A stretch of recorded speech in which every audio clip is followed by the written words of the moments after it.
করে সিজার হচ্ছে, মহিলা অনেক রোগ আছে, তারাই তো ট্রিটমেন্ট করবে। মহিলা শপিং মল আছে না, মহিলাদের বেশ কিছু পণ্য আছে যেটা মহিলারা কি বিক্রি করবে, তবে সেক্ষেত্রে শর্ত হলো পর্দার সহিত।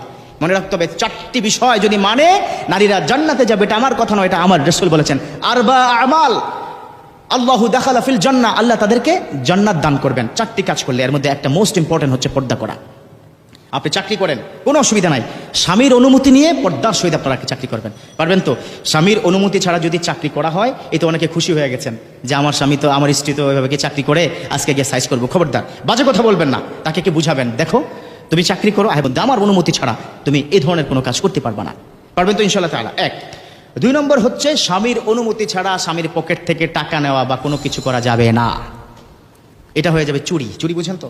আরে আমার স্বামী, চুরি কি? আমার স্বামীর পকেট থেকে আমি নিয়েছি, কার কি? না না না, মিলকুল মাল, এটার কথা বলা হয়েছে। শরীয়ত বলেছে যে যেটার মালিক, এখানেই শেষ নয় যুবক।